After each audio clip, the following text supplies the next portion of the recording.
It's amazing. It's amazing how they really operate. I've seen it also down from south. I mean, the leopard having youngster, first offspring. What happened? She get pregnant and have the second offspring.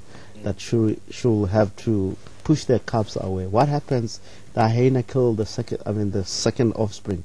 The mother went back to the first offspring and really interact one another, playing together and be around, hunt and still bring those first offspring on the kill itself. That's amazing. Yeah. We haven't get to witness, or we haven't get, in black and white that it can happen, but it can happen. Study more animals here. We have, you learn a lot of things from practically around here without learning from the book itself. Yeah. That really is true. Sometimes we don't have this information from the book. Book doesn't tell us, but it still can happen around the area. And I think that's one of the things that's interesting is for you being able to have gone on so many drives. We were talking about it the other day again. Oh, excuse me. So many of you have been on more drives than a lot of guides. If you think of the amount of time that we spend out there and that you can get on the vehicle whenever you want and see what's going on. So it also, I think, one of the exciting things in the sort of the almost like the social consciousness of people involved with WildEarth, which you're a very, very important part of, obviously, is that we can observe, as we can have ideas of how it works, and we can have facts, and there's research and so on, and in the end we can observe, and there's a correlation between that. We all communicate about it, we all talk about it, and it's an awareness, and we can see things happening as they happen, more and more so. In other words, not just, it used to be only people that researched wildlife. They lived out in the bush for 3 years and they didn't contact with anyone, and they just did all the research. Or guides, they only guided, and that's how they knew. But now there's a stage where anyone really within this area that WildEarth moves around in can get to know and make up their own opinions and their own understandings of behavior. Yeah, that's true. Which is interesting. Very interesting. Very interesting. I think we have quoted a lot about leopard for the afternoon. Now, also, audience that join us for the afternoon, they have benefit a lot on the information that we now give.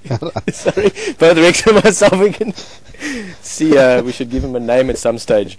But yeah, Rex, sorry. Yeah, we have given much information more. This is a proper information that really you can go wherever, even from website, you'll never ever come across with. This is the reality of the leopard around in the area. And we have a lot of things that happen during the week that we need to really share with you around the fire here while we're chatting. Like today, what happens on any drive, and this afternoon, the beautiful sightings that we've seen around the area. Yeah, it's been a good day. It's And just before we forget to mention to you as well, a little bit later, Mateo will come and join as well and chat a bit more about his experiences here.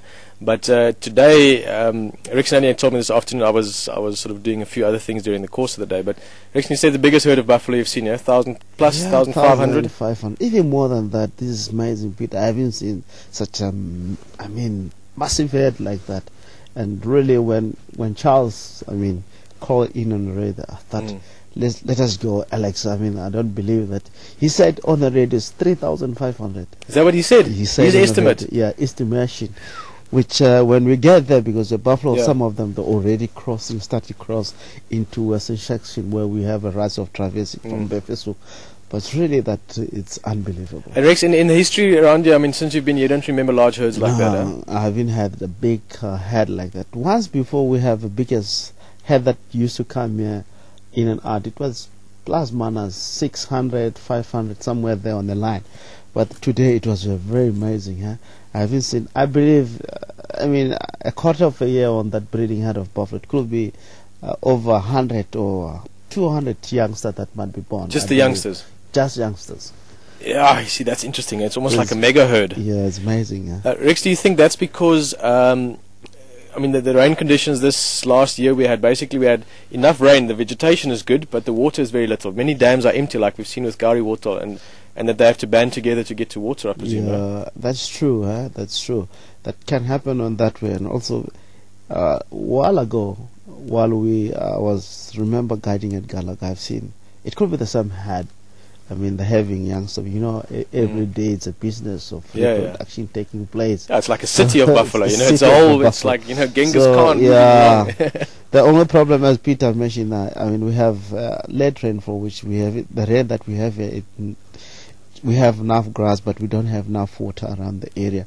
But it could be all the buffalo getting together. I mean, start to live together. We never know what's exactly there. But I believe that herd, it's unbelievable. Wherever it goes, most of the time in the area where it's quite a lot of large pride of lions, they might stick behind that head. I was just thinking exactly that. I mean, you've got a whole, almost like a ecosystem in itself. We've got so many buffalo. I mean, think of the amount of oxpeckers that live with him, and drongos and kingfishers, and just everything around it. It's just a massive thing. Yeah. Unfortunately, in the area where we are, the signal was playing a little bit. We were I was very interested. I mean, to come and check around. It's where I believe we might get to see yellow-billed oxpecker on that breeding head of buffalo that we saw today, because most of the time I've seen it before. If you find a big head is where you can find this yellow-billed oxpecker. Mainly we only see around the area the red-billed oxpecker. We haven't seen much. I mean, filming that is something that is, I mean, that species is very, very rare. I've only seen yellow-billed oxpecker I think 2 or 3 times. Yeah. There was also up north that big herd that used to come around, like Nyala Dam, that side, Bufosuk. So it would be cool. Beautiful birds, eh? Beautiful. Very exciting to see them. It's lovely. Well, and then another thing that we had some fantastic elephants tonight. Rex and myself spent a bit of time with them afterwards as well, a bit more interaction.